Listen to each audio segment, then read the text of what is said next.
గురువారం ఐఎఫ్టియు సూర్యాపేట జిల్లా ప్రథమ మహాసభ సందర్భంగా స్థానిక కొత్త బస్టాండ్ నుండి పబ్లిక్ క్లబ్ వరకు కార్మికులతో ప్రదర్శన చేసి పబ్లిక్ క్లబ్లో సభ నిర్వహించడం జరిగింది.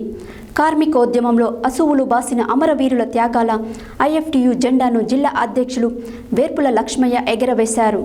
అనంతరం జరిగిన సభలో అమరవీరులకు 2 నిమిషాలు నివాళులర్పించారు. ఈ సందర్భంగా ఐఎఫ్టియు రాష్ట్ర ప్రధాన కార్యదర్శి కె సూర్యం, రాష్ట్ర ఉపాధ్యక్షులు ఎస్ఎల్ పద్మ మాట్లాడారు. గురువారం ఐఎన్టీయు సూర్యాపేట జిల్లా ప్రథమ మహాసభ సందర్భంగా స్థానిక కొత్త బస్టాండ్ నుండి పబ్లిక్ క్లబ్ వరకు కార్మికులతో ప్రదర్శన చేసి పబ్లిక్ క్లబ్లో సభ నిర్వహించడం జరిగింది. కార్మికోద్యమంలో అసువులు బాసిన అమరవీరుల త్యాగాలు ఐఐటియు జెండాను జిల్లా అధ్యక్షులు వేర్పుల లక్ష్మయ్య ఎగరవేశారు. అనంతరం జరిగిన సభలో అమరవీరులకు 2 నిమిషాలు నివాళులర్పించారు.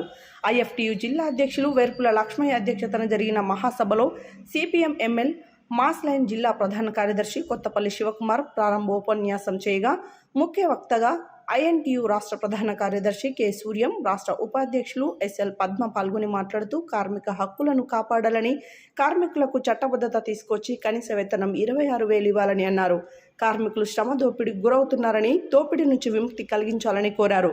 రైస్ మిల్లులలో, ఫ్యాక్టరీలలో, భవన నిర్మాణ రంగంలో హమాలీ కార్మికులుగా, కేజీబీవీలలో, మోడల్ స్కూల్ హాస్టళ్లలో, ఆటో కార్మిక రంగంలో, వివిధ రంగాలలో అనేక రకాల కార్మికుల పక్షాన ఐఎఫ్టియు పోరాటాలు చేస్తుందన్నారు. రాష్ట్రంలోనే అనేక పోరాటాలు నిర్వహించి విజయాలు సాధించిందని గుర్తు చేశారు.